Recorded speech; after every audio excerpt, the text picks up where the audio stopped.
মাদ্রাসা থেকে এখন মন্ত্রী তৈরি হয়, এমপি তৈরি হয়, মাদ্রাসা থেকে এখন চেয়ারম্যান মেম্বার তৈরি হয়, মেয়র তৈরি হয়।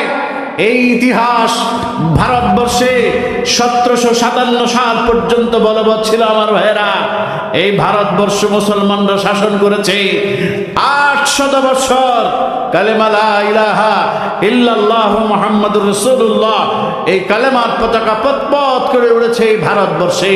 এই বুররে সগীর, এই ভারত, পাকিস্তান, বাংলাদেশ সব মিলায় ছিল আমাদের ভারত উপমহাদেশ।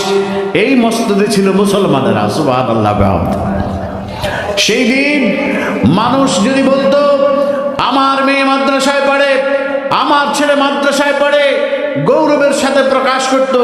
কিন্তু অত্যন্ত পরিতাপের বিষয়, আজকে আমরা আমার ছেলে আমার মেয়ে ইউনিভার্সিটিতে ভর্তি হলে আমরা গৌরবের সাথে প্রকাশ করি, কিন্তু মাদ্রাসায় পড়লে আমরা সেই আনন্দিত উৎফুল্লিত হই না, সেটাকে আনন্দের বিষয় মনেও করি।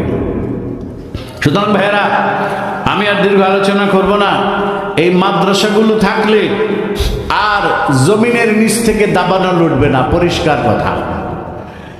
আমেরিকা, তুমি দাবানলে পুড়ে ছাই হয়ে যাচ্ছ, তোমার জমিনের উপরে আল্লাহর গজব আসবে না তো কি আসবে?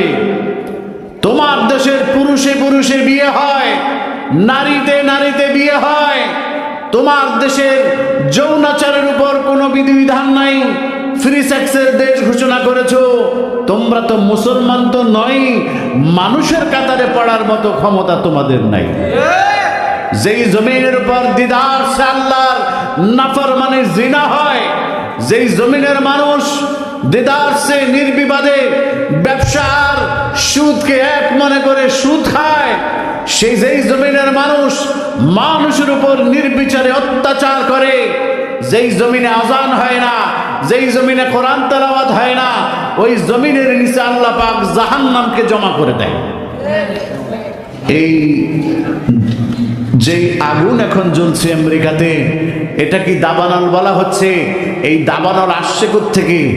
জাহান্নাম থেকে। কোত্থেকে? জোরে বলুন, জাহান্নাম। এখন আপনি বলবেন হুজুর আমগো